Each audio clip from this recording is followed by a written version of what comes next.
Thank you for this opportunity to be back. I've been looking forward to it. This is one of the great fora, I think that's the appropriate plural form, of our state, and not the first time that I've presumed on your hospitality in order to really speak with the entire Hoosier family about the legislative session ahead. So on not just my behalf, but on their behalf, I thank you for your graciousness and the privilege of this particular platform.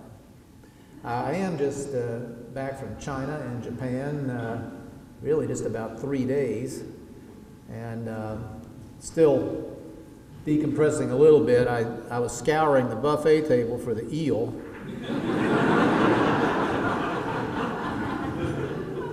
No jellyfish, no seaweed. You know, I may do, but I guess I'm having a little withdrawal. And it's very interesting to listen to Denny with his exciting report and his colleagues about the continued invigoration, rejuvenation, renewal of this club. If I heard correctly, that you found yourself in a challenging environment, you and all your counterparts, that trends were negative, that the most important measure of success was declining, and that you resolved to do something about it, that you have reversed the trend, that you are anything but satisfied, and you have an ambitious program to make things even better. Did I get that about right? You have just described the state of Indiana, friends. That's exactly the position in which I think we find ourselves. And I'm going to show you as briskly as I can, so we can get to the important part, your questions. I'm going to show you here a little bit of history of where we've come from, but much more about where we're headed. And I just want to say by way of preface that I have never been so excited as I am today, these days, about the prospects. We've gotten an awful lot of things done as citizens of this state the last few years, awful lot to feel good and encouraged about. But I honestly think that events and here and there a little hard work have brought us to the threshold of even greater breakthroughs.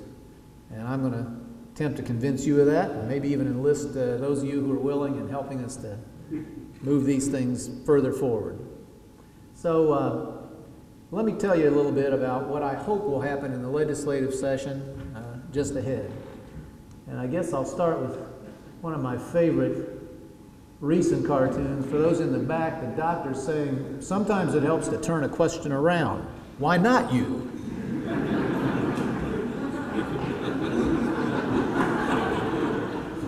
This is the governor of Illinois over here on the left.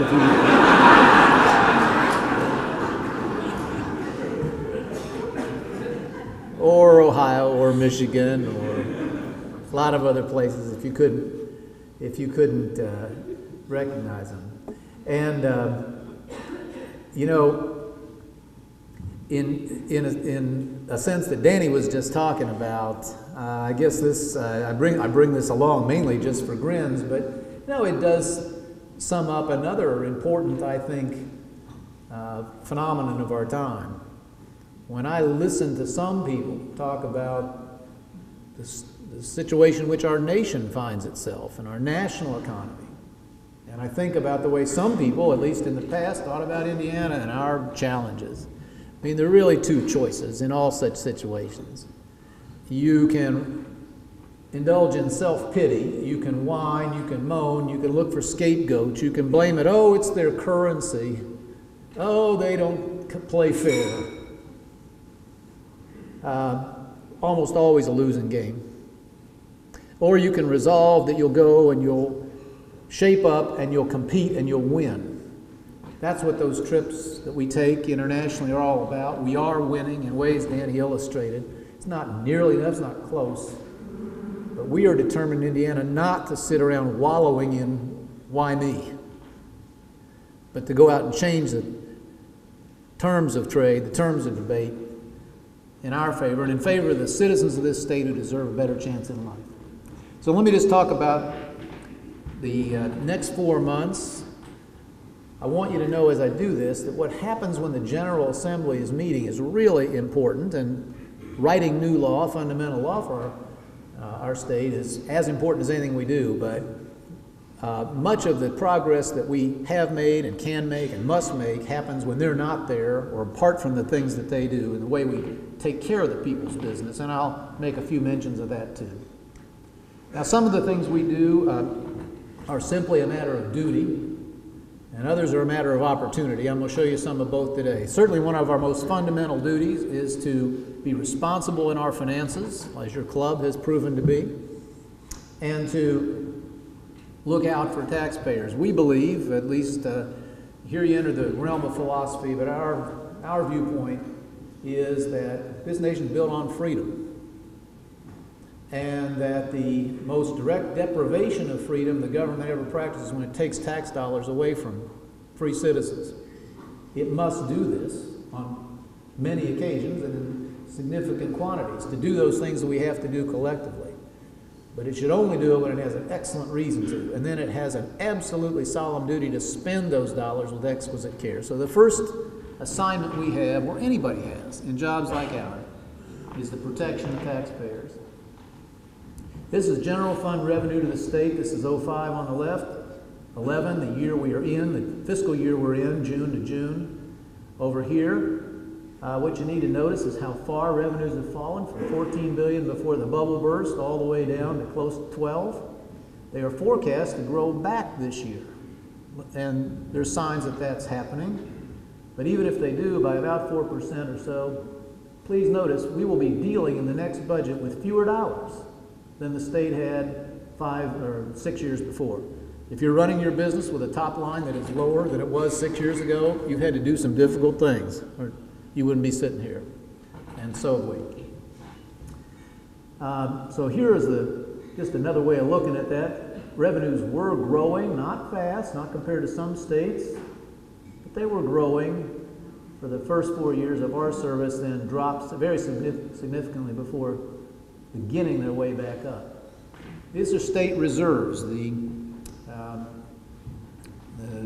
net worth, more or less, of the state of Indiana. The state went broke a few years ago, you may recall, and this is the situation we found on our arrival.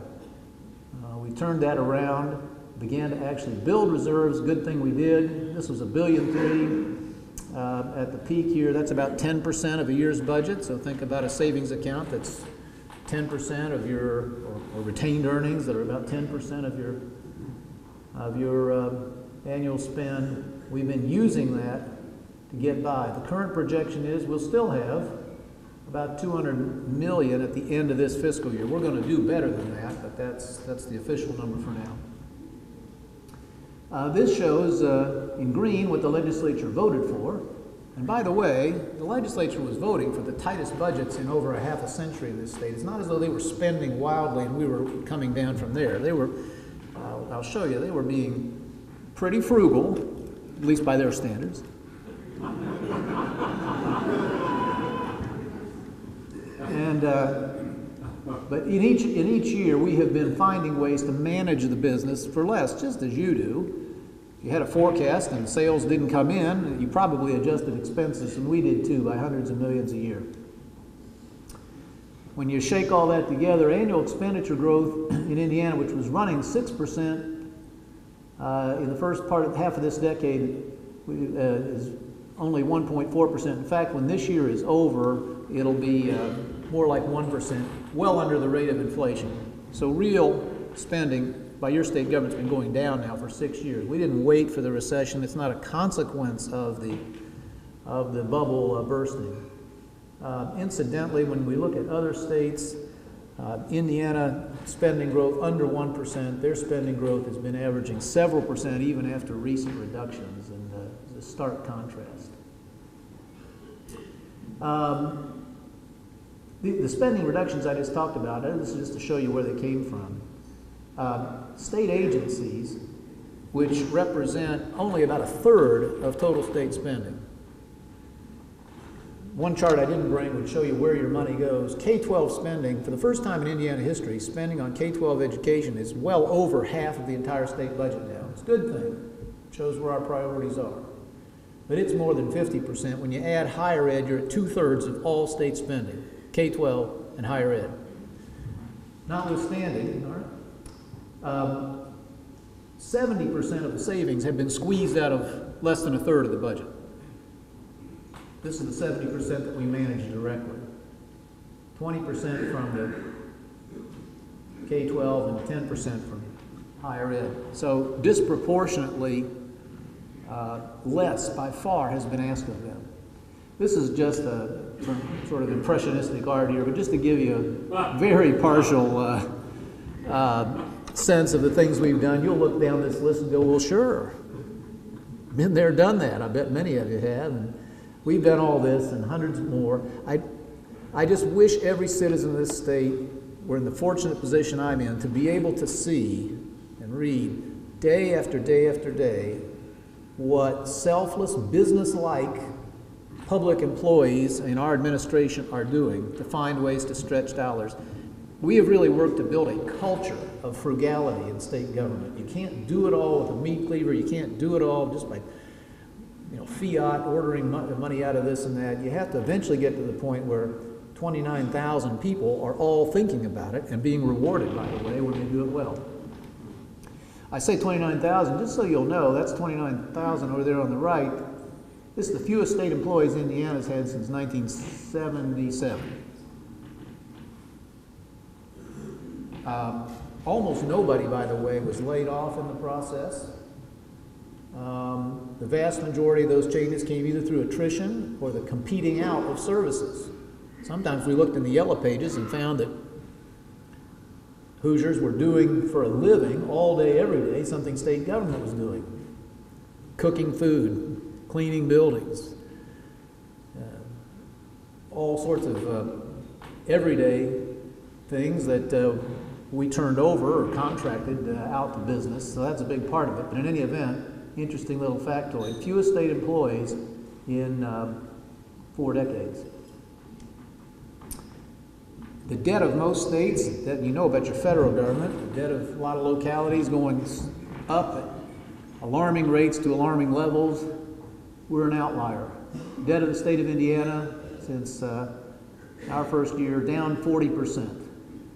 Here's toll road bonds. Remember the toll road? We did a little deal. Believe me, if once in your business career you can get a deal like that, you'll retire proud. Well, we paid off those. Somebody pointed out to me yesterday, they said, some people still get it wrong and think we sold the toll road. We didn't. We own it. We just leased it. Somebody said, you know what? We didn't own it before. It was mortgaged. Good point. This is money back there a few slides when the state was in the red. You wonder, how did they operate? Well, they stiffed the schools and stiffed the university, just didn't pay them for 6 months till the cash caught up. Don't you wish you could do that? So we caught all that up. That was debt by any fair definition, and we paid it off. We paid down money that's been borrowed to build, in the past, to build highways and to build higher ed facilities and things like that. And consequently, Indiana now, for the first time in state history, has a AAA bond rating, and the number of states that can say that has been dwindling. So these are those reserves again. I said that we had $1.3 billion when this 2-year budget cycle started, that we're using the savings account, and we'll come down to something like $200 million at the end. Again, it'll be up here somewhere, but for the moment, work with that number. The red line shows what would have happened if we hadn't made the cuts we have. Nobody's ever happy about disappointing folks and making decisions to trim here and there, but if we hadn't, this is the zero line. We'd have crossed the zero line a few months ago, and we would have been $800 million or more in the hole. So you do what you got to do, and we're a lot happier on this chart to be yellow than red. Here's the map we're trying hard to stay off of. Anybody in red or quasi, whatever the color that is on their, either has raised taxes or on their way to doing it. We haven't. Now, is this a theological matter with us? I made some little speech at the outset about not taxing people if you can avoid it. Not really. This is a business decision.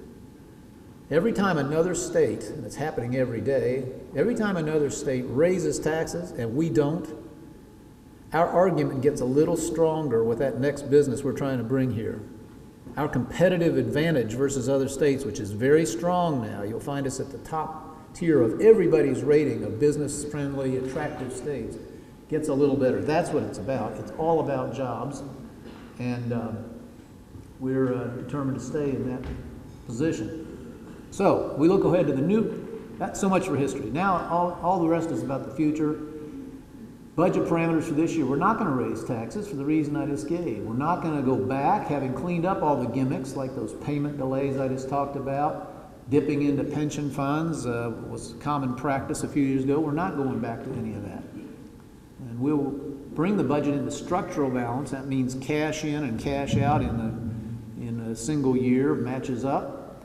And we will protect a sufficient level of reserves to guard against the unexpected. Our priorities, as always, the safety of the public and education. I'll be proposing, by the way, more for our benefit in the future than for any near-term application. The following idea, I've presented it to our fellow citizens more than once, but one fine day when reserves are back at a robust level, like the 10% we had, my view is at some point the state should quit collecting money and leave it in the pockets of the individuals and the businesses who earned it. If it gets in the state's pocket, it'll burn a hole. It's exactly what happened on the left side of that bankruptcy to solvency chart I showed you. We had a lot of money in 01 and 02, and the state went on a spending spree, and then later wished it hadn't. So one way to put a little bit of common sense limit on spending, give the legislators, by the way, a nice incentive. If they can protect enough money to get to this position, everybody gets a rebate. So run into a legislator, remind them about this. Let's put this in law. We won't be able to use it for a couple of years, but one day again we will. Let's talk about education next. And you can sum up this is the source, I guess, of my greatest excitement. We must, first of all, and then we can, surge forward in improving the quality of education in this state. Nothing we can do is as important as this. Yes, it's an economic matter. It's the one thing that could hold Indiana back from a strong economic future. We've got to be able to show employers, first of all, great schools for their children to go to if they come here. Secondly, the prospect of a better and better educated workforce for them to hire in the future. But that, to me has never been the main objective. The main objective is one of justice, humanitarianism. Every child in this state deserves the chance to realize their full potential in life. We're falling short of that now. 11 is the year when we can really make a move for greatness. And you can sum it up, I think, on the simple slogan, students first and local control. We can deal with this in the questions. If anybody wants to dispute the fact we're not doing well enough, there's a Himalaya of evidence to tell you otherwise. Only about a third of our 8th graders passed the national math assessment. It's not that hard to pass. Fewer than a third passed reading. We spend $200,000 per graduate in some of our school systems. This is math proficiency, a pretty good proxy or surrogate for excellence in an education system. What percentage of your kids are at advanced levels of math? We're down here well below most states, well below the national average. We're below, pick your favorite, Latvia, Spain, Russia. Here's the best state, Massachusetts over here, but way behind a lot of the Asian and European countries. It is not a formula for success. We have waited and waited and waited for big improvement, and it has not come. How's it going to get here? 3 categories of changes, lots of changes, three general categories. Teacher quality, more accountability in the system. When the kids do well, something good, in fact, something great should happen to the teacher, to the principal, or to the superintendent, to those who produce that, and vice versa. But it's unfair to demand new accountability without giving these people the flexibility to run their classrooms and to run their schools in the way they think will produce that result. And then finally, we've got to offer our families, particularly our lower income families, more options than today. Teacher quality, you could almost stop here. It is so dominant. We don't suffer from a lack of information about education and what works. And it's been out there for a long time. There isn't anything even close to teacher quality as a direct factor. You know, you ask an education expert, what's the most overrated factor? Class size. Some of the countries that are waxing us on those comparisons I just showed you have 35 kids in a class. That's not it. It's not the 35, 30, 25, 20 kids. It's the one person or two who are standing in front and helping those kids. And we've got some great ones. Nothing good happens to them, nothing better than the teacher who's not getting it done, and vice versa.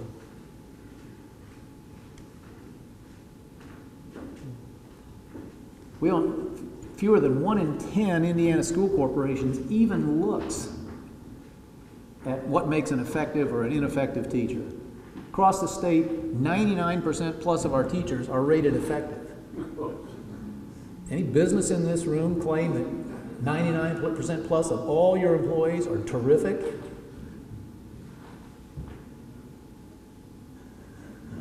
A fraction of 1% last year were let go for anything even remotely related to effectiveness.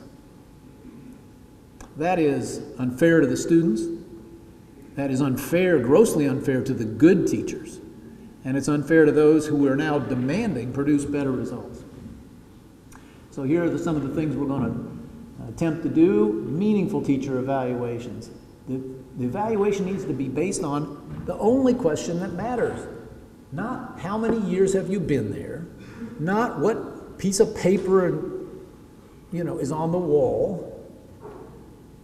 Did the kids learn? Did the kids grow? We have tools for identifying that now. That has to at least be the most significant single factor. You know, under Indiana law, it has been forbidden, think of this, to look at student achievement as even one factor. I couldn't believe this first time I heard it. I said, even one factor? Nope, couldn't. You're not allowed to look at, do they pass the I-STEP test? I said, let me get this straight. I take my kids to the Y to learn to swim. In lane 1 and 2, the kids are backstroking and butterflying and, flying up and down the pool. In 3 and 4, they're slogging along, but at least they're staying above water. In lane 5, they're drowning. Like we're having to fish them out left and right. Sooner or later, somebody would say, hey, you there in lane 5, we need you to do something else. Coach basketball.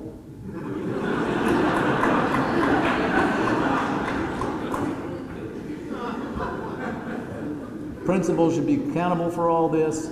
These decisions should be based on this. And we should start rewarding good teachers. They should get paid a lot more. The teachers who knock it out of the park every year, whose kids grow and learn, God, we can't do enough for them. The focus should be on performance, not seniority. You should get paid more based on how the kids did, not that you lived another year.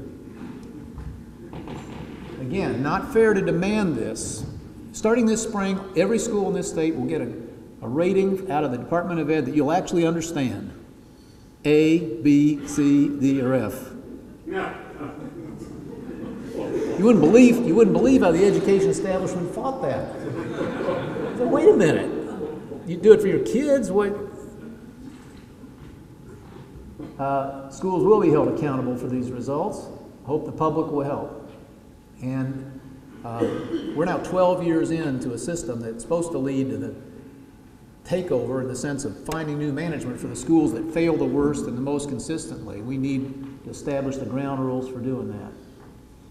We've got restrictions in law that need to come out. We've tied the hands of teachers, of principals and school boards. You know, I'm not against kids learning about blood donation, human organs, but you know, that ought to be a local decision. If they got time for that, fine. But first, teach the math, teach the English. We've had some things in regulation. The Board of Ed, my constant nagging is peeling these things out left and right. It doesn't have to do directly with student achievement. Let the locals decide how to do it.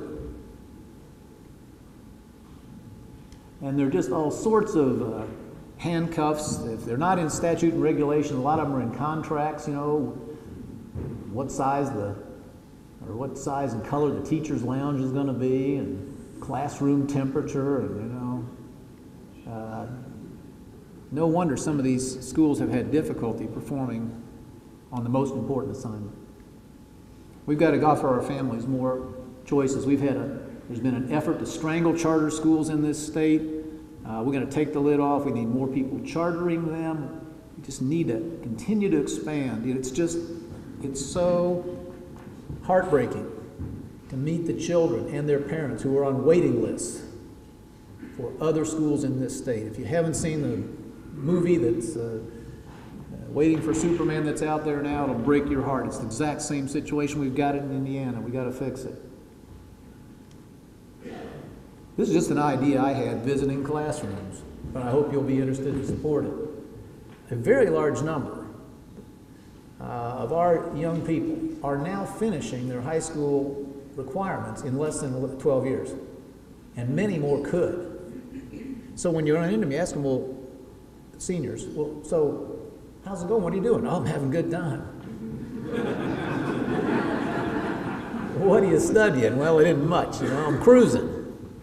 Well, I was guilty of that a time or two, but that doesn't mean we want to encourage it. So, as a strictly voluntary choice, another form of choice for them and their family, if you finish, I say, if you can finish in 11 years and you want to, we'll give you the money, or most of it, we were going to spend for you to cruise through senior year if you'll take it and apply it to higher education. Does that sound like a reasonable idea to you?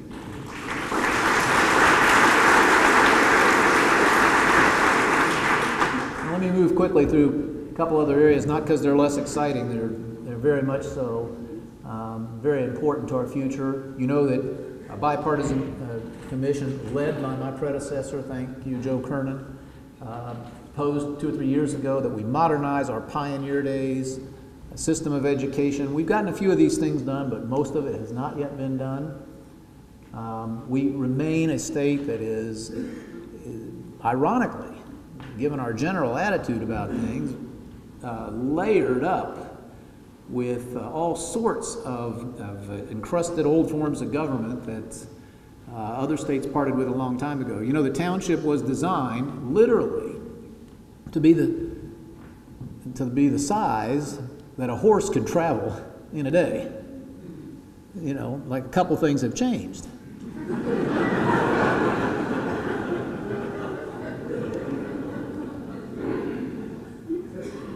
We made some progress. We had something like 11,000 elected politicians. We got rid of about 1,000 of them when we got rid of almost all township assessors.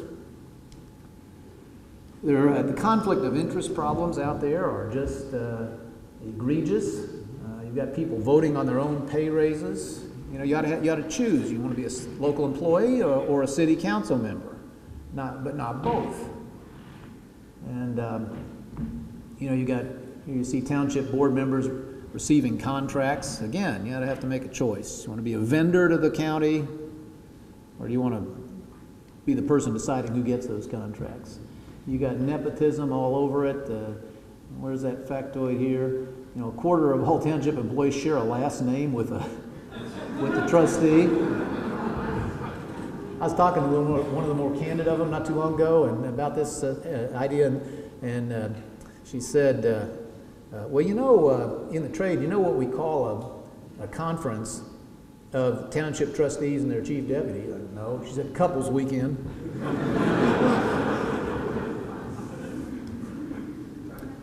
So we ought to get rid of that layer of government, in my opinion. The township advisory boards that go with them, they're in the way. It's not just cost. Yes, it costs more money than we should spend, but it's transparency. People don't know who to assign the credit or the blame for. We have three county executives. You know, does your business have 3 CEOs?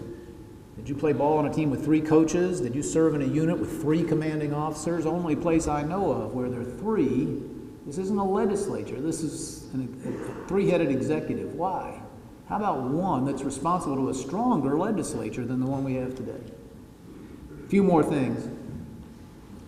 Some of this comes under the heading of duty. We have to have a redistricting plan for the legislative lines of the state, badly gerrymandered. Looks like a Rorschach test. You look at the maps that were done 10 years ago. We can do better than that.